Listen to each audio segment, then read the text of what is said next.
And when did this begin? This morning, last year, when the loch first spawned? The crews will answer once the season's in. They're doing the gutter, up the gutter, and back. You see he's done here, the done. Half it's on the hard egg.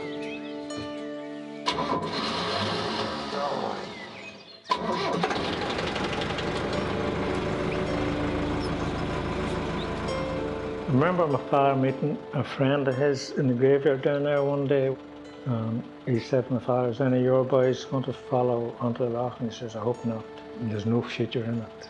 Hard work and sometimes no reward." This year has been particularly poor. People, for one reason or another, continue to drift away.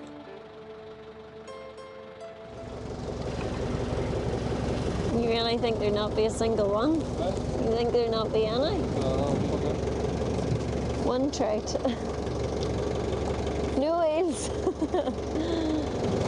And when it happens, you put your great big catch of eels into the barrel. And then you just start kind of sorting them out, what goes back in and what stays.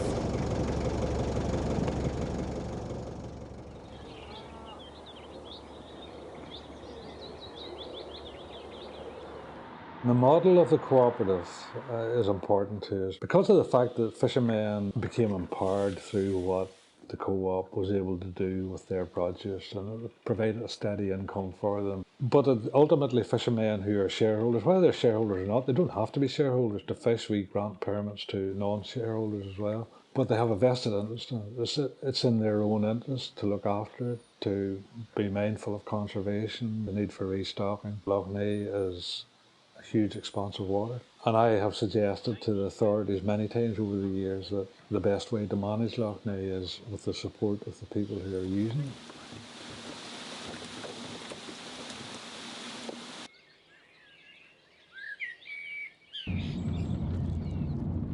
An average day would be roughly the alarm clock going off around 3:30 in the morning. 4 o'clock you're on the loch there, you're lifting the lines. And line lifting will probably take about 2 to 2.5 hours, and the market is for live eels, so the onus is on the fishermen, and always has been, to keep the eel in good quality. So whenever we cut them off into a barrel with running water circulating through it, that keeps eels in good condition. It's a case of, say, by 2.5 hours left the line, then you're back in again around 6:30, 7 o'clock. And eels at that point then are picked through, because anything under 14 inches then we can't pick. So we pick them, we put them into barrels and back into the loch again. And around 8 o'clock then the eel lorry will come. The lorry will take them from here to the co-op. Again they go through another rigorous picking, just in case we didn't do it right the first time. And then they're boxed up, packed up then ready for the plane, and they send shot across into Europe. Just the process from a shore like this here to the co-op, to the flight, to Hollow. And it's interesting, it always amazes me, and still does, that these fish are dished up as delicacies in Holland.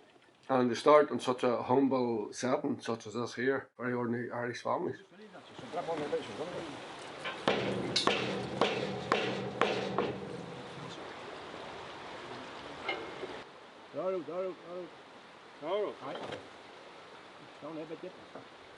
It's 5 nets on, so we had to close off these butterfly gates. That tackles into the net. The eels only run in the dark side of the moon. They will not run in the full moon. So we're in the dark phase of the moon now at the moment, and just hit the nets for silver eels. So we'll have to give it an hour before we look at the nets and see what's in them.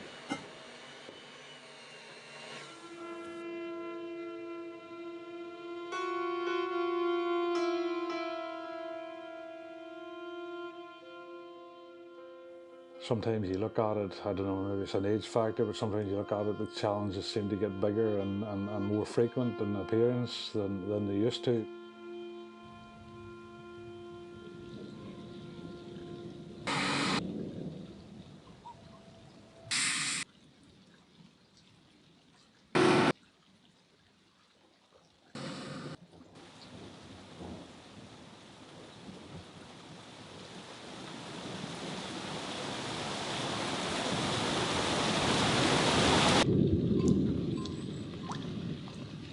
The first time that this algae was seen on Lough Neagh was in 1967. And Lough Neagh at that time was like pea soup. Whenever I say it was like pea soup, whenever we were motoring, the boat would dash out the water, and there it was, and maybe you look down. The main problem, I would say, with Lough Neagh at the minute is it's actually a public health emergency. Like, we're standing and we can see that it's really contaminated along the shoreline. We can smell it, almost taste it. It's very dense around here. So we know that there's a public health concern. We know that there have been reports of deaths from dogs drinking from the loch. Regular open water swimmers have stopped swimming in the loch since June because they got sick. This isn't the first year, but this is the worst it's ever been. The original bloom in the end of the 60s was actually by a blue-green alga called Anabina, which has a neurotoxin, a brain nerve toxin, if it's eaten. Part of the problem is that it's a very buoyant algae. If it goes calm, it will float to the surface, and then the wind blows it inshore, and that concentrates it. And very often you find with animals, particularly dogs, if they go in for a swim, they come out and they'll lick it off their fur. And it's true also with cattle too. But the present blooms is by a different species, Microcystis, which tends to outcompete that Anabina if the nutrients are higher. And that's actually a liver toxin if you consume it. The big challenge now going forward is that everybody who lives in this part of the world needs to realise how important the loch is. It's the big ecological beating pulse of this whole place, and none of us can afford to neglect it. We had people with us recently on a tour from Belfast, and one person out of 10 realised before they came to us that more than half of the drinking water in Belfast is supplied by Lough Neagh. So they went home realising that the issue was a much more immediate one for them. Because laws that was made that was discriminatory against me or any other fisherman that went out to fish on Lough Neagh. That was my God-given right. I believed that from I was young, and I still believe it today, that was my God-given right. Up the blackguards and to the rendezvous, where they arrived by ones and twos. Got out the men who won't pay their dues to the Lough Neagh private navy. Hey, by ho, and our forces set. Hey, by ho, and a Dutch strong net. Hey, by ho, and we'll get one yet, and then we'll collect the bounty.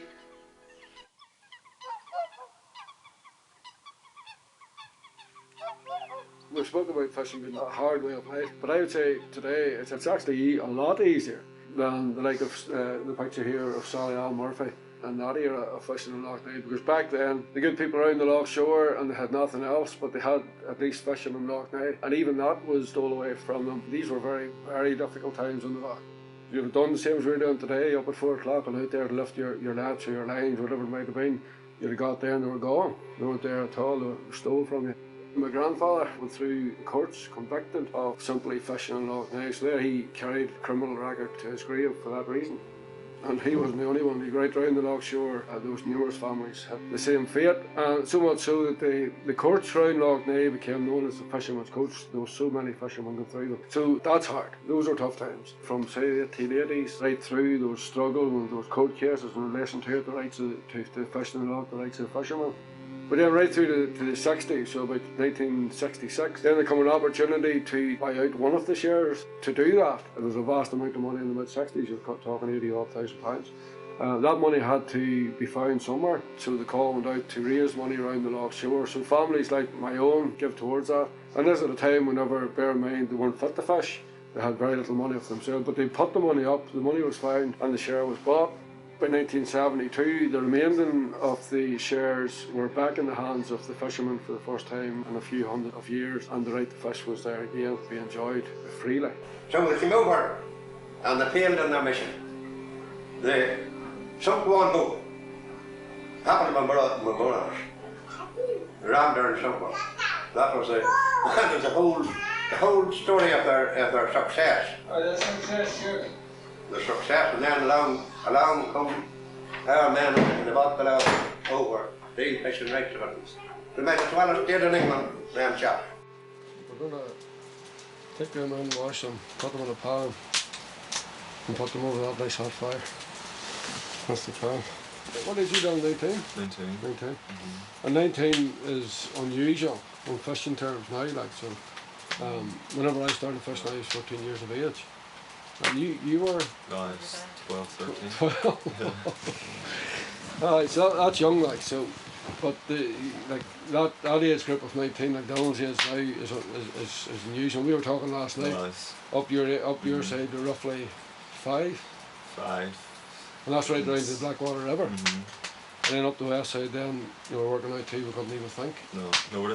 Nobody. That age group. So, it's great that Donald at his age is fishing, but you're also studying then as well. So in the morning.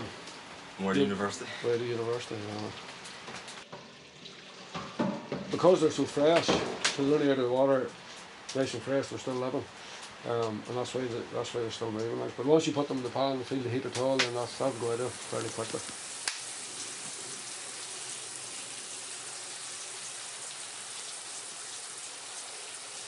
I can see right off right, soon coming out. I still don't need more of this one.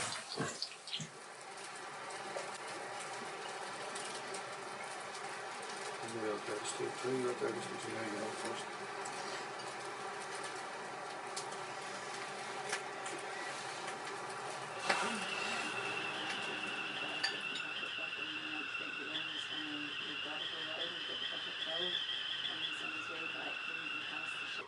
The greatest challenge, I think, going forward is probably that next generation of a younger fisherman. It has got to the point now where the younger generation don't want to be taking a bad week's wage for a heavy week's work, and very often that's what you have, and it's hard work, whether you make or you don't make, and it's all the same. And there's a number of factors of in relation to whether you have a good week or a bad week, and it's the time of the year, the weather of course too. And if you have a bad run of weather, definitely if you're fishing for eels or fishing for scale fish in the winter time, you could have a month of bad weather. Well, that's a month that you don't have much to come and go on. So any issues on the loch, the eyes and ears traditionally on the loch has been ourselves, the fisher folk of it. So if you take that away and peel that back, then what's the state of the loch going forward, and who's going to be there to call the shots? I think overall I just feel really sad about the whole thing. We both have Lough Neagh fishing heritage, and it really, really matters to us. And I think it's because it's only actually when you work the water and you work it day and night in all sorts of weather conditions that you understand just how tough it is. And I'm saying that knowing that when we go out today we have GPSs and we have fish finders and we have a cabin on the boat and we have waterproof clothing and we have food and we have mobile phones and all those things. And years ago, our ancestors on both sides who did exactly the same job, they had none of that. And it was all they had. As a local person from a fishing background and also as a teacher, I just feel that it would be so wrong that we would let this really, really rich heritage disappear into the mists of time. I just think that would be criminal.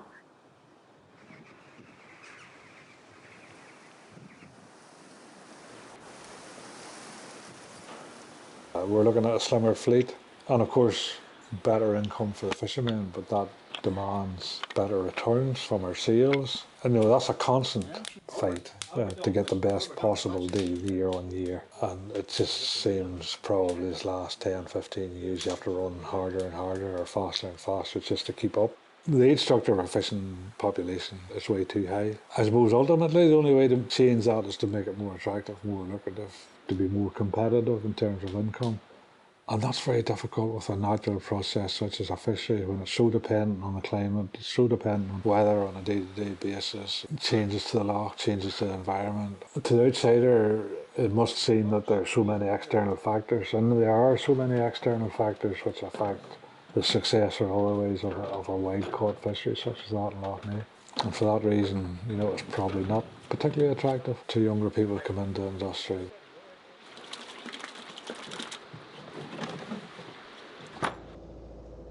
I hope and I know that from that period to now we've done a really good job in governing it and keeping regulations and policies in place to ensure a good ecosystem for the fish. I know we've done a good job there, so it has been a very staggered history and heritage, a very rich one, and one that I'm very, very passionate about, because if that fight that we had then, and you take that right through till today, and part of the reason you said earlier about why we set up Lough Neagh Stories was to ensure that that story, that the past story would be told and wouldn't be forgot, because the fight that they put up to ensure that I was fit to fish in Lough Neagh today,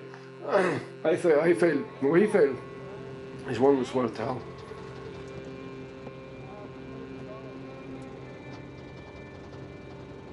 Last of our Lough Neagh Mohicans, surely not. Surely not these men who steadfastly stayed, who persevered when so many left. Surely not these men who, still in their 90s, see the invisible speck on the horizon and know that it's the cadgers in the pit of the hole or the peasel setting as their draught. Surely not these men who, waking or sleeping, see the bruise, the holes and the bottom, hard and soft in their mind's eye. Surely not these men whose DNA has been steeped in these shores for most of the last 10 millennia. Surely not these men who are quick to tell you, "Daughter dear, I'm not educated," or "I didn't go in for all that fancy book learning." Yet these very same men who see and know and understand the Kerry and the weather god, who never get cut short in the rain, whose lifetime's work hones ecological balance, who are able to make tools from nothing, and who stitch and sew better than your granny ever could. Surely not. Surely not these men who have forgotten more about this land, and they don't forget, than most of us will ever know. Surely not these, the anointed ones. Are they really the last of our Lough Neagh Mohicans? Surely not.